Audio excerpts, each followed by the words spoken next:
Hi everybody, I hope you're all doing really well. So today I am back to do another one of my pre-booktube favourites videos, a kind of throwback video where I'm looking at the favourites for the years prior to me being on booktube. And this time around we are doing 2016. And I shall not lie to you, 2016 was a pretty poor year for reading for me, mainly because I actually didn't read very much between January and June because it was my third year of uni, my final year, my dissertation year. And in that time I just did not really make any time for reading. In fact, I believe I read 3 books. Yes, 3 books between January and June. I think I mentioned in my 2015 video that I during term time I found it so hard to put aside time for reading. I would just feel so incredibly guilty anytime I did pretty much anything that wasn't work. You'd think that I'd have been very productive at my course, but actually no. Honestly, I feel like I just spent a lot of that time watching YouTube videos instead of doing work. But by the time my dissertation deadline had passed, by the time all my exams were done and I was done with my degree, I think I was just aching to read again. So I think 40 books, considering that I didn't read anything for the first 6 months, is not bad going. But because of that, I actually only have 6 favourites. And looking at this list, it feels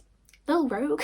Some books in here that I'm quite surprised at. And weirdly, the top 3 on here are all poetry collections, which doesn't seem like me at all. So without much further ado, let's get into the books. So book number 6 on this list is the one that I'm actually shocked at. I'm not shocked that it's on here, but I'm shocked that it is as low as it is. And that is Emma by Jane Austen. 2016 was actually the first time that I ever read Emma in full. And you know me, I love a bit of Jane Austen. But I think with Emma, it really took having a reread of it for it to really land as like an all-time favourite. Whereas I think the first time I read it, I was like, yes, this is very good, but it hadn't sunk into my heart quite as much as it has now. Yeah, it's just very weird to see this at the bottom of my favourites list, because now I would say out of all of these books, it is definitely my favourite. And this is definitely a book that I want to reread and just kind of decide whether or not this would make an all-time favourites list. It definitely is like a contender, especially when you see what the next book is. Book number 5 was Norwegian Wood by Haruki Murakami. And yeah, I do remember reading this on holiday and I remember really liking it, but none of this book has stuck with me. I don't remember the names of the characters. I don't really remember the plot. I just remember thinking, oh yeah, that was a good book. So you know what? I don't trust myself. 2016 me, I'm questioning you. I can't say much about this because I just don't remember it. So why is it on my favourites list? And maybe my remembrance of Norwegian Wood is kind of tainted by the fact that I very quickly read Hard-Boiled Wonderland and the End of the World and absolutely hated that.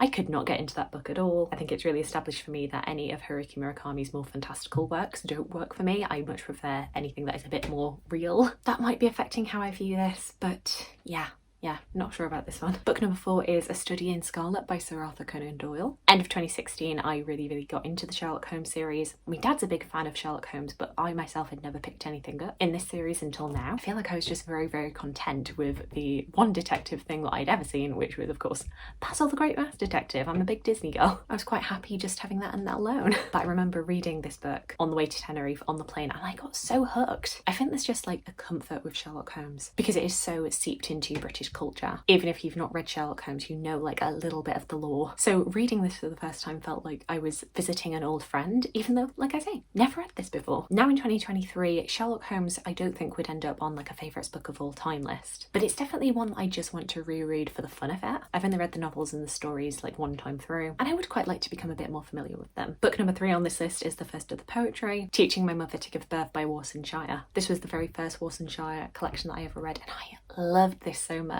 I remember just picking it up in Waterstones on a whim and getting so sucked into it. Just very harrowing and heartfelt. These deep reflections on what it is to be a woman, and especially what it is to be a refugee as a woman. Even from the dedication in this book, I remember it just feeling like a dagger to my heart. It was so moving and so powerful. And so of course when Bless the Daughter Raised by a Voice in Her Head came out last year, I just pounced on that collection and once again absolutely loved it. So personally, I will read anything that Warsan Shire writes. I don't know if this would be a favourite books of all time, but definitely favourite poems of all time. Number 2 on this list, you'll probably laugh at, it is Milk and Honey by Rupi Kaur. Because yes, 2016 me absolutely loved these. Am I a little bit dubious of the poetry in this now?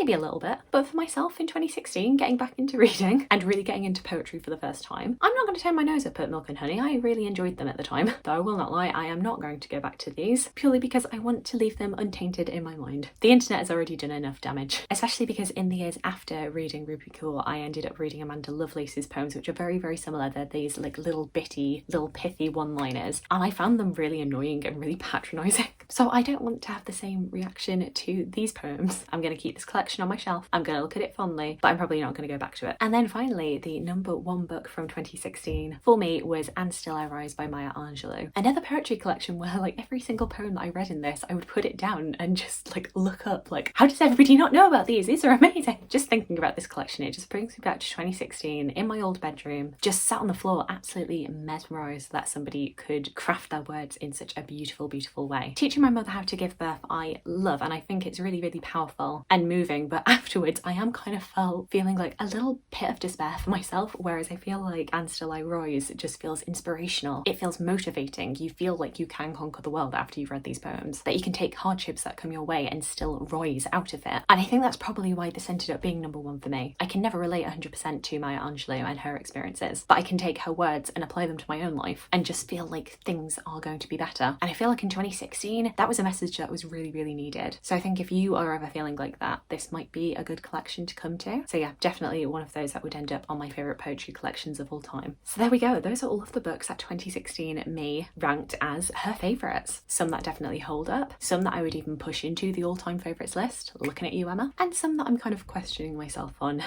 Do let me know if you have read any of the books that I've spoken about. Give me any of your thoughts on them. Alternatively, let me know what you were living in 2016. I would love to hear from you. I hope you're having a fantastic, fantastic day, and I look forward to talking to you again soon.